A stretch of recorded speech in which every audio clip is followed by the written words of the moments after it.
I want to be like Eskimo Barber Brothers. Eskimo Barber Brothers. We'll have to ask Nate if that's the thing. That went places. Yeah. Okay. Things all right.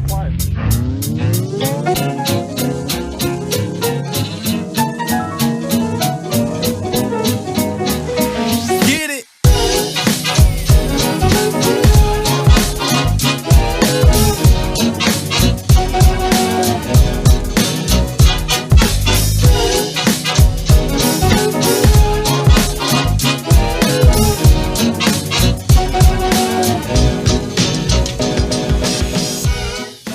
Hi, I'm Mike, and welcome to Speakeasy. Today what I've got for you is an all-original cocktail made entirely with Utah spirits, Utah bitters, and I'm really excited to share it with you today. So what I have is not only a fantastic wheat-based gin made from Holystone Spirits, but I also have a brand new Amaro from Waterpocket called Pennelltimate. This is what I've called the Pennelltimate. I also have lemongrass cardamom bitters from Honest John, and some lemon bitters from Beehive Bitters. So let's get started. So what we want is get some ice.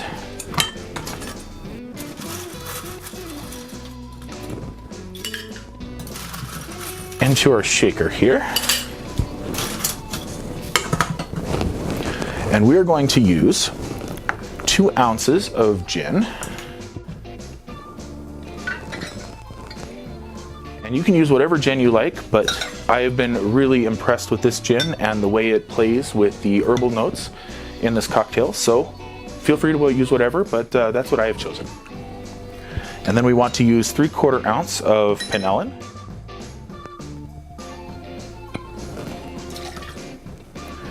And we want to use 1 dropper full of the lemon bitters, just like that. And this lemongrass cardamom bitters is very potent. A little bit goes a long way. So all I'm using is about 5 drops. And then we want to also prepare our glass. Now to moderate some of the bitter, what I'm using is some fresh rosemary. And we want to cut just a small piece of that. And we want to take our coupe glass, and I just rub it along the outside to express those oils into the glass, and then drop that in, and then give it a shake.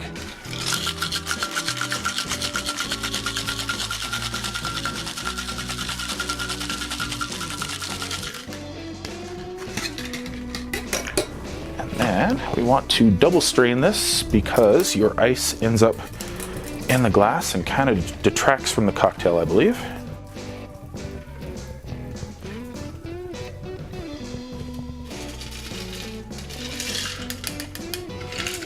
And fantastic. And there we go. This is the Pennelltimate.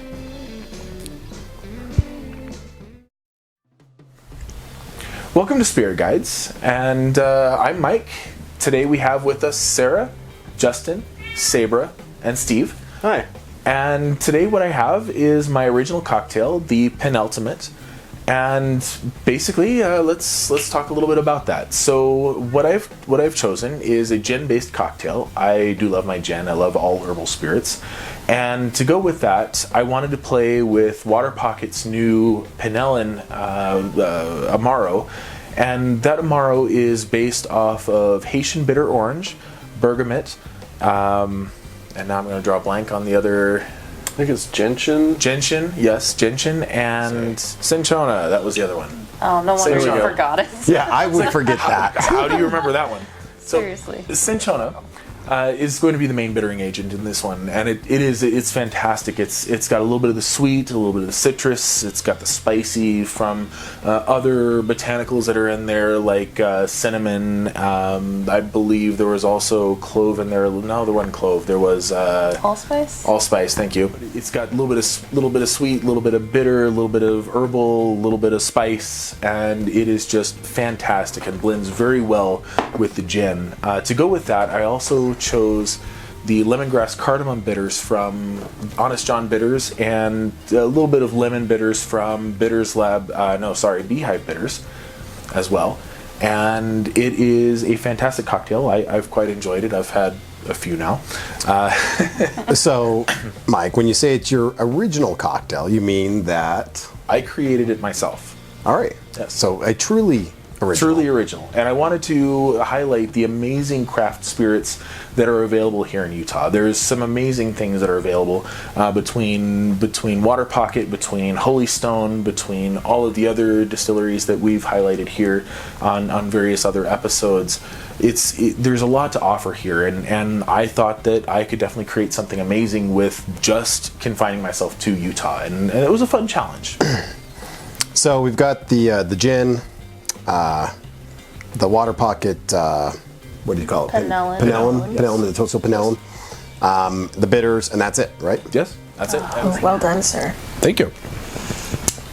I really like that it's literally Utah in a glass. Yes. There's nothing not from Utah in this glass. Yeah. Exactly. Even the rosemary came from Harmon's here in Utah, and was locally grown. So it is completely Utah. I love that it's so earthy that it almost tastes briny. For me, this is very much a drink that I should have been drinking all summer. Mm-hmm. On those hot days, cold gin just hits the spot. I mean, a little bit in that summer mode still, but yes. Yeah, and it's rather simple, right? Like it's not complicated. It's simple, but it's very well balanced. I really enjoy it. If you're not familiar with Waterpocket produces some very unique, very incredible things. They specialize in amaros, which are amaro basically is Italian for bitter, and it's bitter, it's sweet, it's herbal. It is just a rich, incredible mixer to add to any cocktail to just bring it up and bring forward some of those notes with the base spirit that you never would have tasted otherwise. And so they have some of my favorite things produced here in Utah. I always have at least a few bottles of everything that Waterpocket has produced. Definitely, their bottles are tied to nostalgia. They really are. So they remind you of things from your childhood. They remind you of running around in the forest when you were a kid, or like going fishing with Dad, or that sort of thing. They've got a cocoa rum that is to die for. Their cocoa rum is fantastic. Yeah, I really like the coffee rum And too. both these distilleries only make what they will personally drink. They pride themselves on that. They won't make something if they won't drink it. Yes. What I like about Waterpocket is that Alan there, the head distiller, he's not afraid to try things, and I think a lot of times people get stuck in, we got to make what the market What demands, sells. instead of trying to push the market to demand to new things, and I really appreciate it. It's very innovative. It's very bold. And he's come up with a lot of things that in Utah we've never seen before.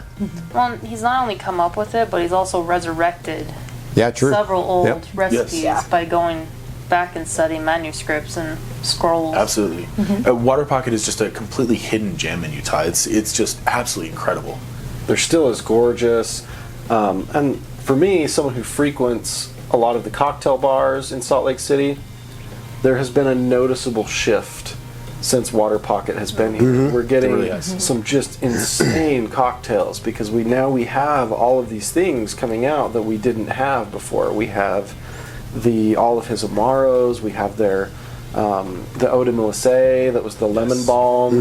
The long lost mint. The minty. Oh, that stuff is amazing. The Snow Angel, which is the seasonal. The Kumel. Yep, it's to die for. It's the grown-up version of Jaeger without the bad college memories. Yes, so many bad memories. or worse, the lack of college memories. Yes.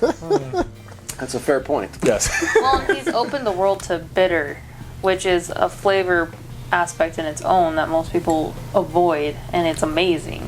It really is, and it's really a shame because bitter fills out a flavor. Like if you have the herbal note, the bitter will add to that, and it'll supplement the herbal and bring it more forward and give you aspects of the citrus or the other herbal notes that you didn't have before. And one thing I really appreciate about Waterpocket, because they're always pushing to try new things or bring back old things, is that there's something for everybody there, and not everybody will like everything there. And he knows that. Yes. But there is something that you will adore there. Yes. Absolutely. Yeah. And I think to that point, Ethan at Holystone is definitely pushing the envelope too on his end. The gin that we're drinking is 114 proof. It's kind of warm, yes. It's not a slouch. Yes. Yeah, I'm definitely feeling it a little bit. Online keep But kinda it's checking peaks here, like watch it run. it's made with 100% wheat, if I remember correctly, I think you're right. and then the absinthe, and they're doing things the way Their absinthe is delicious. that they Oh, it's want to fantastic. do it. And I really think that Utah, that we talk about pioneers and Utah and that tradition, and I think that all of our local distillers, for the most part, are really trying to be pioneers in some way. They absolutely are. Definitely. Their Holystone's absinthe, I don't know if you've tried it yet, but their absinthe is fantastic just by itself. Like, how many absinthes can you say that about? Like, just pour it neat and sip on it. You Yeah, and I don't do that with most. And I don't feel I need the sugar cube Yeah. at all. I think Well, it's pretty amazing. Thank you very much. I think this could easily be at home on. I feel like this should be at Water Witch or some other local bars. I was going to say this. I think Thank you this very cocktail much. could easily find its way onto, any number of local cocktail menus. Well, thank you very much. Well, seriously, let's go camping. Yeah, absolutely. Yeah, It's right not too now. cold yet, All right, so what's the final word, Mike? I think this thing is amazing. I've had enough of these now that I've regretted it the next morning, and I always come back to it. It's been a fun experience making this. Sarah? Leave me alone, I'm drinking. Well, Justin. Well, I think it's earthy, delicious. I mean, what more could you ask? I think it's salty, earthy. It could be paired with really anything. It'd go great with ramen. It's all around good drink. Raw. That sounds great. We may or may not be hungry. Personally, this is it's a total trip for me because I can sit here and the more I sip on it and the more I focus, the more things pop up to me. Yeah. I get the juniper, I get citrus, I'm getting ginger.